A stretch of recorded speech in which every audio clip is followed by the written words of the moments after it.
Bien, con motivos de la tercera evaluación parcial, se nos pide elaborar el modelado de un circuito RLC por medio de variables de estado. Bien, este equipo está conglomerado por mis compañeros Ramírez Herrera, Alejandro Iván, Martínez González, Diana Lisbeth, Gallegos Fernando Oscar de Jesús y su servidor Durante Sánchez René. Bien, sin más preámbulo, comencemos con el modelado. Y la primera parte es designar el circuito. Para este caso tenemos un circuito proporcionado que es un circuito RLC y como bien sabemos las variables de estado deben ser analizadas con variables que dependan del tiempo. Para este caso tengo dos dispositivos que varían con respecto al tiempo, que sería el inductor y el capacitor, recordando que son dispositivos que almacenan energía. Bien, para este caso solo voy a hacer dos distinciones, que la primera es que al voltaje de entrada lo voy a asignar como UT y al voltaje de salida, que es el voltaje en el resistor, como YDT.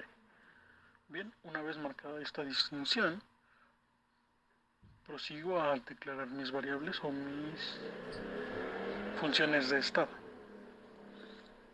Bien, para este caso yo defino a X1 como la corriente en el inductor. Y bien, si hago esto, defino que la corriente en el inductor, al ser un circuito en serie, es la corriente que circula a través de todos los componentes.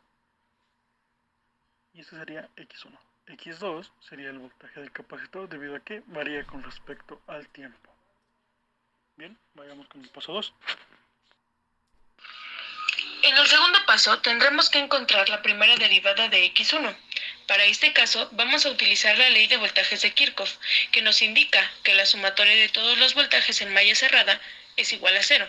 Por lo tanto, sabemos que el voltaje de entrada menos el voltaje del inductor menos el voltaje del capacitor menos el voltaje del resistor es igual a 0. Pero sabemos que el voltaje de entrada está definido como UT. Despejamos UT teniendo que el voltaje de entrada queda definido por la suma de los tres voltajes de los componentes.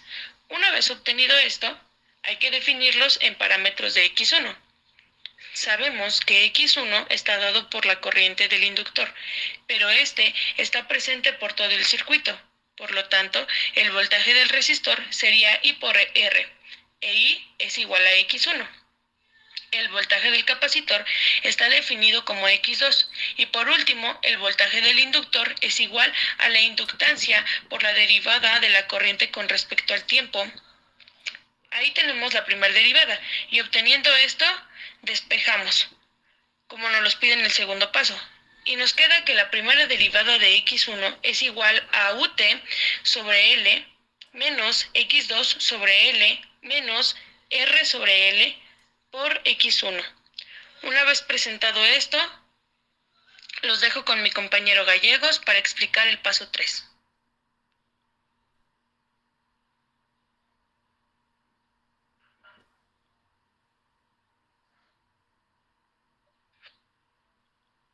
Para el paso número 3 tenemos que encontrar la primera derivada de X2.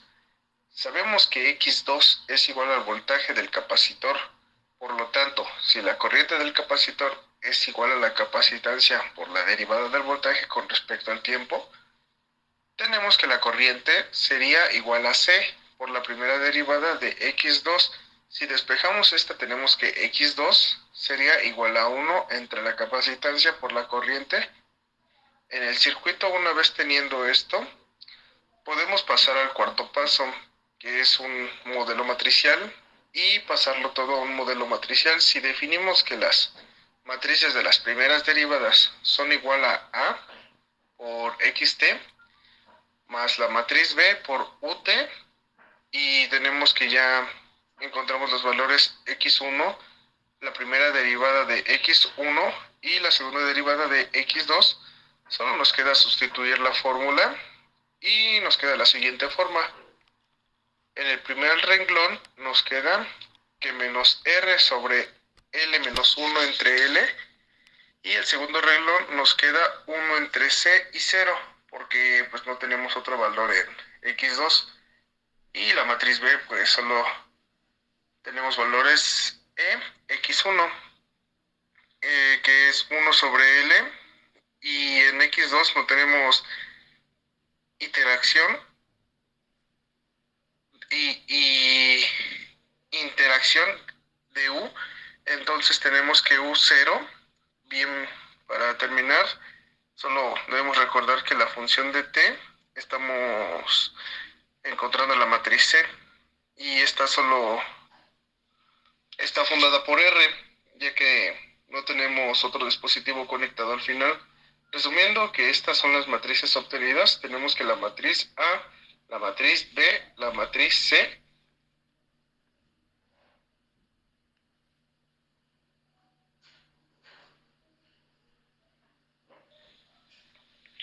Bueno, como indica la siguiente igualdad, sabemos que la función de transferencia está dada por la relación entre la salida sobre la entrada, y esto se indica en la fórmula expresada, donde los únicos datos extraños sería I, que significa la matriz de identidad, S, que es la constante que es para hacer el cambio de la función en el dominio del tiempo, en el dominio de la frecuencia, más D, pero en este caso de 0, ya que no tenemos un valor que agregarle. Resumiendo la función en lo que vemos en pantalla.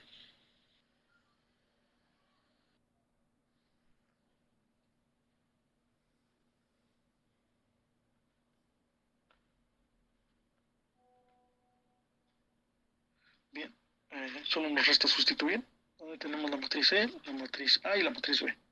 La matriz identidad, como ya sabemos, es la que se presenta en pantalla, y lo que haríamos ahora sería multiplicarla por S y restársela a la matriz A.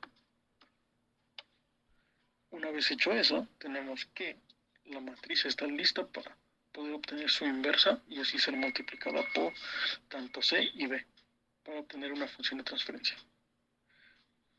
Una vez obtenido la bonita y nada trabajosa matriz inversa, solo nos queda multiplicar por el vector C para tener una matriz de 2 columnas y un renglón. Una vez hecho eso, tenemos una matriz de 2 columnas, un renglón, que vamos a ser multiplicado por una matriz de una columna y 2 filas. Entonces, al hacer esto nos quedaría solo un valor unitario, que en este caso sería nuestra función de transferencia final, y la función de transferencia está relacionada de la siguiente forma, o como se muestra en la siguiente fórmula. Y si quisiéramos obtener o ir un poco más allá, se pueden dar valores a los resistores, al inductor y a la capacitora para tener un resultado más conciso y poder ser graficada. Pero este no es el caso. Entonces, sin más por el momento, nos despedimos, no sin antes recordar que este método es muy práctico, que nos ahorra alguna que otra tontería por ahí. Bien, nos vemos.